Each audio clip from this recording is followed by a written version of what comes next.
नमस्कार सगळ्यांना, पुन्हा एकदा माझ्या नवीन व्हिडिओमध्ये तुम्हा सगळ्यांचं मनपूर्वक स्वागत। मागी गणपती का साजरा केला जातो याच्या मागचे काय महत्त्व आहे आजच्या व्हिडिओमध्ये आपण जाणून घेणार आहोत। चला तर आजच्या व्हिडिओला सुरुवात करूया। माघ महिन्याच्या शुक्ल पक्षाच्या चतुर्थीला गणेश जयंती साजरी केली जाते। या तिथीला भगवान श्री गणेशांचा जन्म झाला। आजच्या व्हिडिओमध्ये मागी जयंतीचे धार्मिक महत्त्व काय आहे, माघ महिन्याच्या शुक्ल पक्षाच्या चतुर्थीला गणेश जयंती साजरी केली जाते। या तिथीला भगवान श्री गणेशांचा जन्म झाला। मागी गणेश जयंतीचे धार्मिक महत्त्व।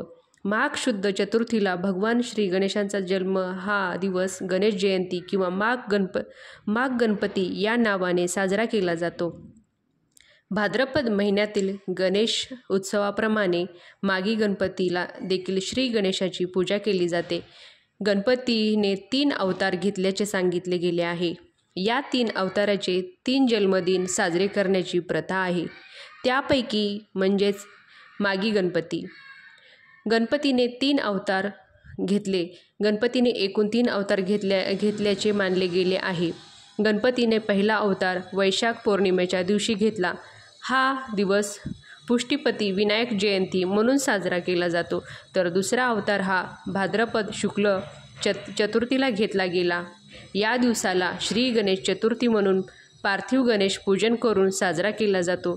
तिसरा अवतार हा माघ शुक्ल चतुर्थीला घेतला। हा दिवस गणेश जयंती म्हणून साजरा केला जातो। गणेश जयंतीच्या दिवशी व्रताचे आचरण करून पूजन केले जाते आणि तीळ साखरेचे किंवा तिळगुळाचे मोदक अर्पण केले जाते।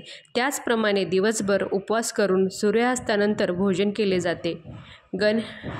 गणेशाने नरातक राक्षसाचा वध करण्यासाठी कश्यपच्या कुटुंबात विनायक या नावाने अवतार घेतला, म्हणून या चतुर्थीला विनायक चतुर्थी असेही म्हटले जाते।